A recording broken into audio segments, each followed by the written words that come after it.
Ladies and gentlemen, welcome back to the channel. Today I have the 2006 Lexus IS250. This is the best vehicle that you can buy for under 10 grand. It offers performance, luxury, and most important, reliability. All right guys, so we actually had to move location because it started to rain. I don't have as much light as I originally wanted, but I think we have enough to shoot the video here and show you guys what you need to know. So I'm gonna start with the exterior paint of the car. As you know, well, you guys might not know this, but I'm a big fan of high quality paint. And the reason why is that it allows you to always have the vehicle looking good over the years. If you have a scratch or you have a blemish, if you have high quality paint, you can buff that out, polish it out, and just keep the car looking good for years to come. To show you the build quality and the thought that Lexus puts into their vehicles, take a look at this tire stem. This is a metal tire stem, guys.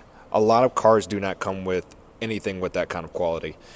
It's such a cheap thing to just put a rubber tire stem that can break, that for any manufacturer to put a metal tire stem, they really care about the quality of the car. They don't want any leaks coming out of there, and they want the tires to hold pressure for a very long time. I can't really show you guys underneath the vehicle that well, just because of how low it is, but I can at least stick the camera underneath. It's a decent build, nothing too crazy. Remember, this is not a flagship vehicle that Lexus created. This is just a good vehicle that was for everyone to buy, a fun vehicle.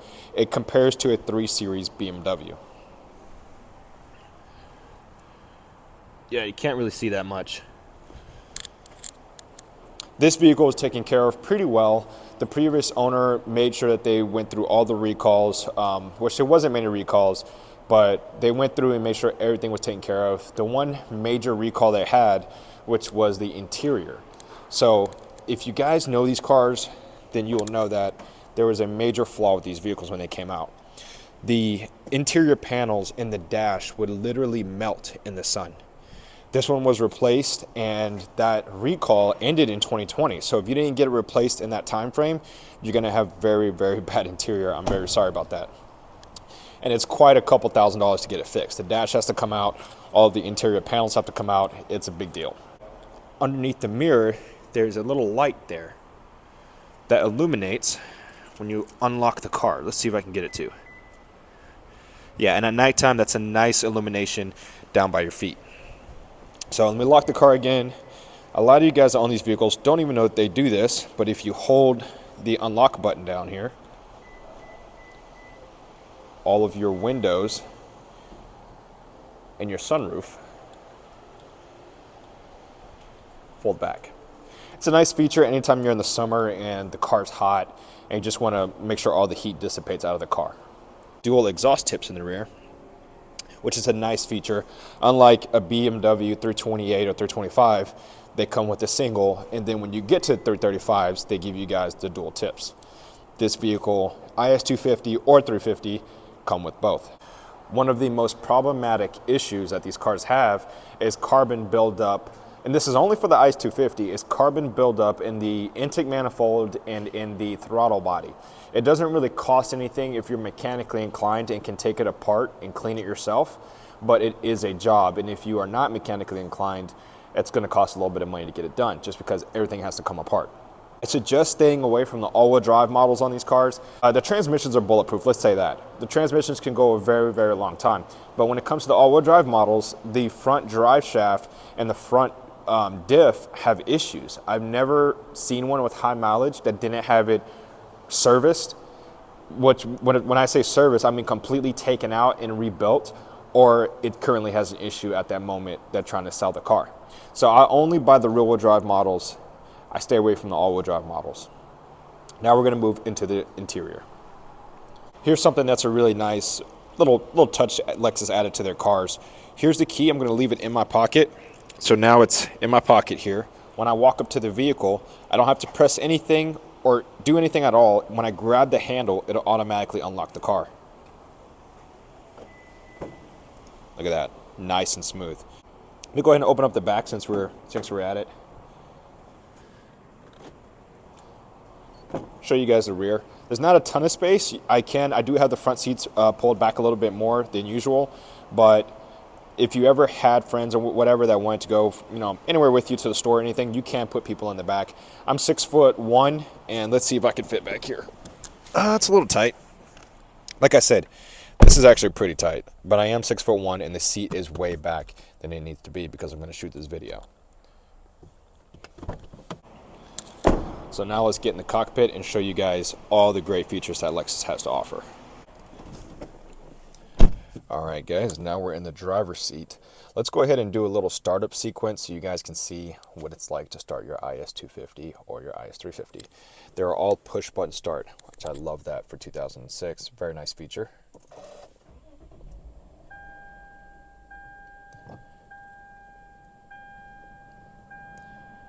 Very, very nice. So, another thing I want to mention to you guys. Every Lexus IS250 and 350 that I've owned, which I've owned a couple, the TPMS sensor has always had issues. I don't know what it is with them. It's just something that comes with these vehicles. And, it is what it is. They're not hard to replace. They're not that expensive to replace. Once you replace them, they're good for probably another 100,000 miles or even more. But that's something that just came with every vehicle I've ever owned. It's not a really big deal. The car still drives great. Doesn't change the way it drives or anything. Let me go ahead and turn down the air here. Since we're doing this, we might as well talk about the touchscreen here. Guys, again, this is a Lexus. It's going to have a very high quality touchscreen. New touchscreens in cars are very flexible, I guess, or they flex a lot when you touch them. These old screens that they put in these Lexus cars, guys, this is like touching a rock. I mean, it's just high quality stuff. I love it. You do have FM radio. You do have Bluetooth as well. You also have an aux here. You have an aux cord that goes right there and a 12-volt power outlet as well. You also have a map right here. And guys, of course, this is outdated technology, but it still works well. It still works great. I use it anytime I'm, discovering a new area and you just want to know how to get out of a neighborhood. It's nice to have this displayed right there. Also, I like to fish, so I like discovering new ponds by using my GPS. Anyways, you do have a cup holder right here. Just a single one, and if you want the second one, the second cup holder is right in here. And in order to see that, this is actually just a big storage bin, and then this is your little, little piece here that you put in there. It allows you to put a second cup holder there. Anytime I'm riding with my girlfriend and we need extra cup holders, what we do, we actually go to the back here, pull this down, and then you have these right here. So it's not really the easiest, way to turn around and put a cup right there, but it does work pretty nice, and it does work fine. So just for you guys that are wondering, how can you get more cup holders into your Lexus? And here's another example of the thought and engineering that Lexus puts into their vehicles. So as you can see, it's dark. Let's say I'm driving and I want to see my hands on the steering wheel. There we go. Now, you might not think it's anything special at all, but the truth is, it only shines onto the steering wheel. It's not going to blind the driver, which is absolutely genius. Guys, there's a lot of cars out there that you could turn this on and it'll blind everyone in the car. This is only going to shine on the steering wheel area, just enough where you can see your hands and anything you might need to see up here. Now, if you want to see the whole car, you turn that off right there. You got another one. And guys, look at the transition of the light. This is a 2006 cheaper Lexus, and look how that light turns on and look how it turns off. Very smooth. That's the quality that Lexus offers. Now, we're actually going to move toward everything on the dash up here. One thing I loved about the 2006 IS250s and 350s is that the gauge cluster looks good. Guys, it's almost like a timeless gauge cluster. It's got nice white lights. It looks good. Everything is very smooth. You can adjust everything on your steering wheel right here, and you can move. Let's see if I can do it here. Display. Yeah, everything's up there. Are your current MPGs, your average speed, gear position, temperature outside, range, all that stuff. Average tank, all of that stuff. Another great feature when it comes to IS vehicles is that all the buttons are automatic. So if you want all the windows to go down, unlike most vehicles, just the driver, you can press once and it brings the window down all the way by itself. With a Lexus, you can press all 4 and they all go down at the same time. A lot of people don't think that's a big deal, but it is, because let's just give a quick concept. If a switch like this is $1 and the normal switches that you see on all these other cheaper cars are 25 cents, well, that's 75 cents difference per switch. Now let's add that up times 5 million vehicles that are made. Guys, it ends up being multi-million-dollar contracts. That's why a lot of cars don't do it like that.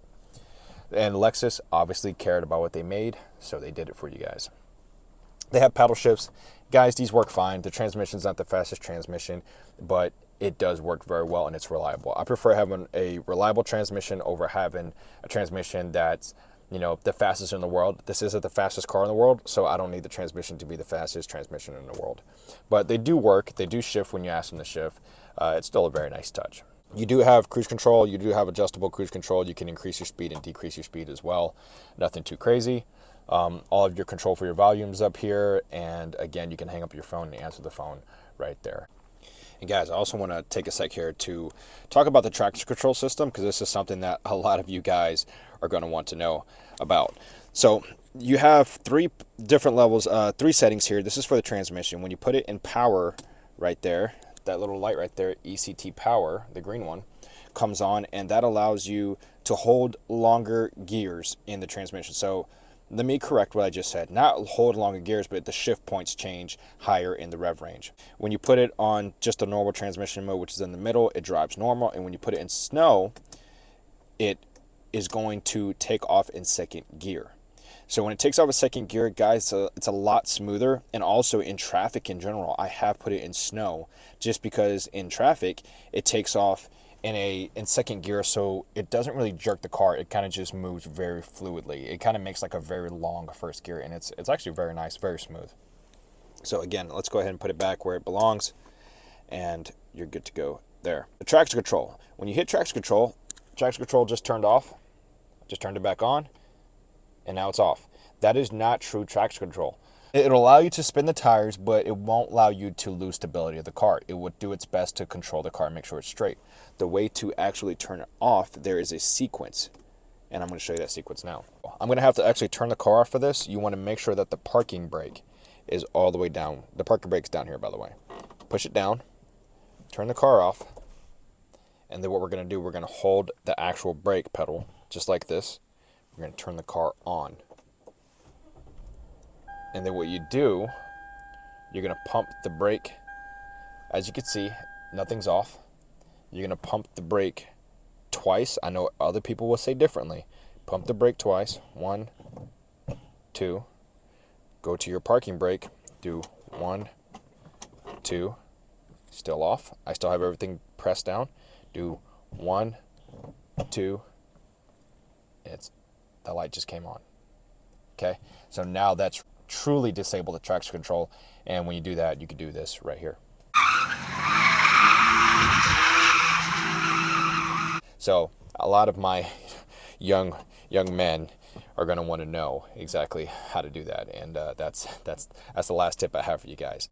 Interior wise, like I said, all of the dash was replaced and taken care of through the warranty, through the recall that Lexus offered. A lot of these vehicles do not have the dash and the panels fixed, and especially have all of them fixed. Guys, I got very lucky with this one. A lot of you guys are not going to be able to find them done like this. I was able to pay $5 grand for this car. This car's worth probably about $8,000 where I live, but as long as you find a good Lexus that you're happy and you're not too worried about, that's what matters. Guys, I've never found one that had all the dash and everything replaced that was like under 10 grand.